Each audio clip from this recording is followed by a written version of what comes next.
Hello friends, welcome back to DJ's vlog. तो आज मैं आ गई हूँ सेंट जोसेफ कैथेड्रल रायपुर और आज यहाँ पर है माता मरियम का फीस्ट जो कि है 8 सितंबर को माता मरियम का जन्म दिवस के रूप में मनाया जाता है। इसे the feast of the nativity of the virgin Mary भी कहते हैं। सो अभी मैं आप लोगों को चर्च में लेके चलती हूँ और आज यहाँ कैसे हो रहा है बर्थडे सेलिब्रेशन माता मरियम का और किस तरीके से मिस्सा हो रहा है, ये मैं आपके साथ शेयर करूँगी।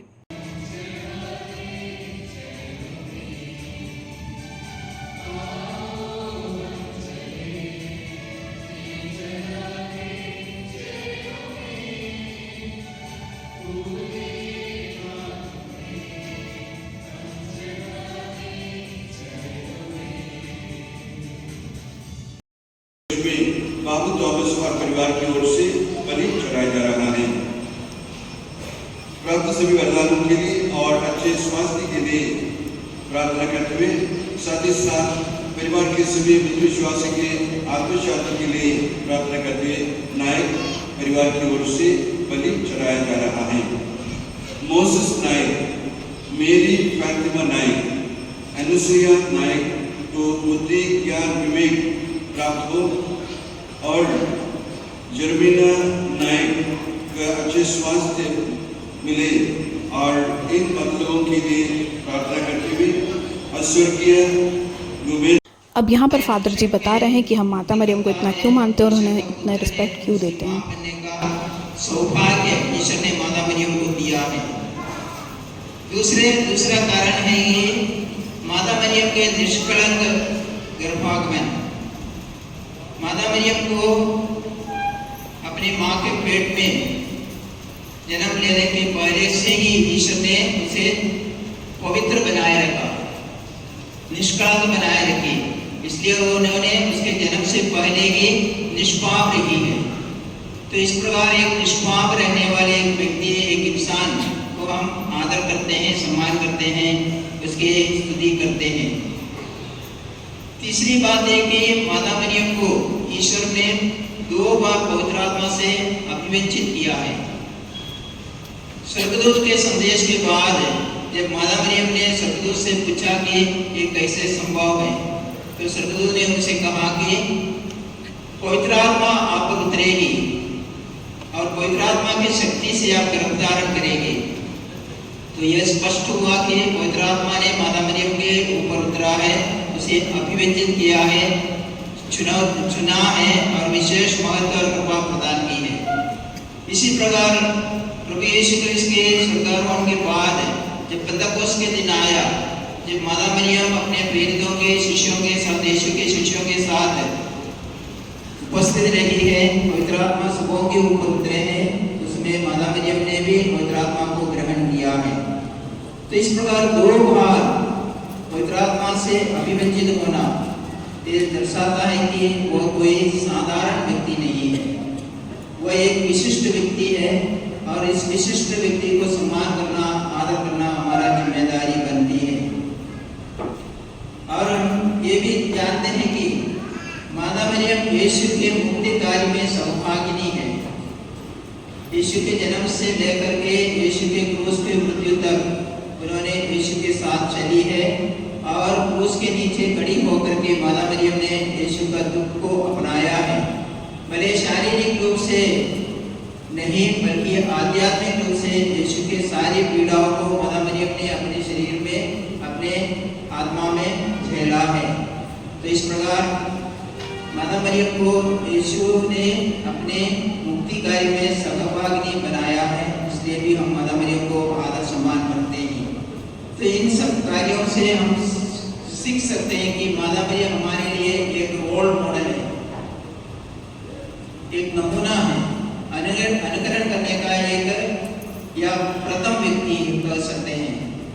उनके नम्रता, उनके विश्वसनीयता, उनका विश्वास, उनका प्रेम, उनके भाईचारा, इन सब बातों में माता मरियम सबसे प्रथम है, सबसे पहले है। इसलिए हम सबों को भी जरूरी है कि हम जब माता मरियम का सम्मान करते हैं, आदर करते हैं, इन सभी बातों को अपने मन में रखते हुए हम उनका अनुकरण करें।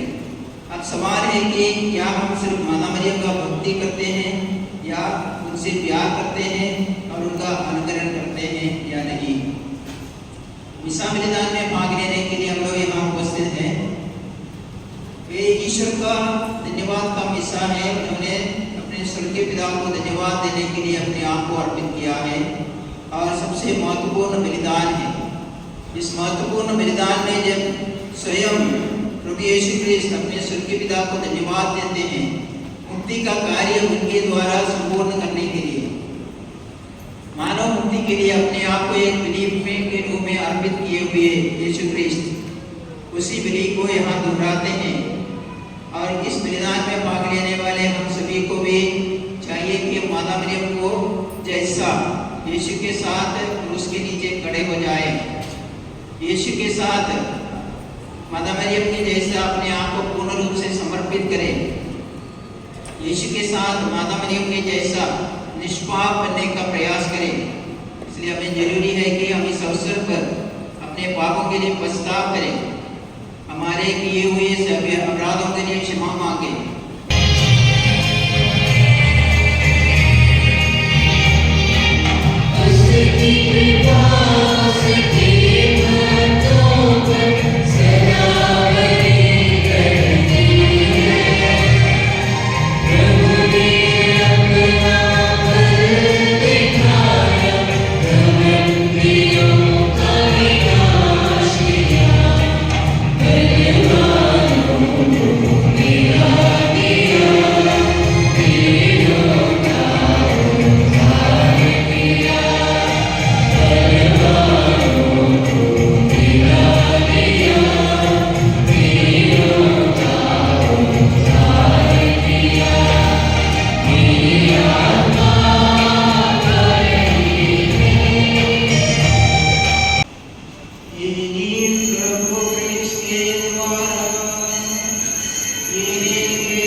और ये माता मरियम का झंडा है जो कि 30 अगस्त को फहराया गया था और आज फीस्ट का दिन है क्योंकि पूरा 9 दिन का नवीना कंप्लीट हो गया है।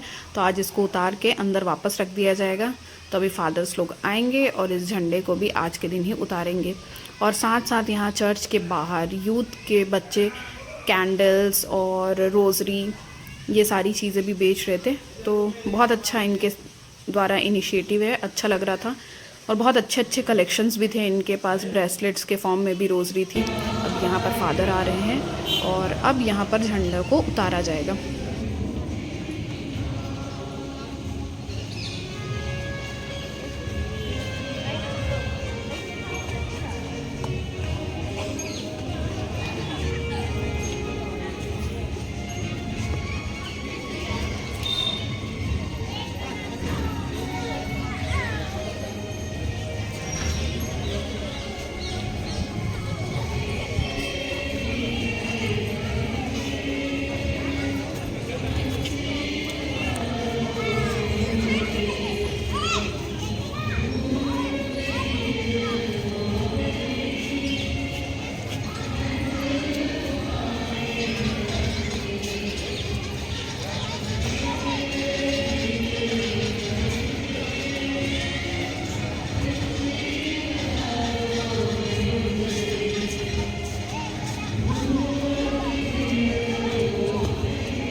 तो झंडे को बहुत ही रिस्पेक्टफुली चर्च में आके अब रख दिया गया है। अब यहाँ पर माता मरियम की स्तुति विनती होगी और फिर उसके बाद माता मरियम के लिए केक कट किया जाएगा और फिर लंच का भी अरेंजमेंट है।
यहाँ केक कट करने के लिए टेबल लग चुका है। फादर्स लोग अभी अब यहाँ आएंगे और केक कट करेंगे और नीचे ही चर्च के हॉल है, यहाँ पर लंच का अरेंजमेंट हुआ है। और इस तरीके से यहाँ रायपुर के सेंट जोसेफ कैथेड्रल में माता मरियम का आज फीस्ट सेलिब्रेट किया गया है। So happy feast to all of you. और ये व्लॉग कैसा लगा ज़रूर बताइएगा और मेरे चैनल को लाइक शेयर और सब्सक्राइब करना मत भूलिएगा। Bye friends, happy feast to all of you. Mother Mary bless you all.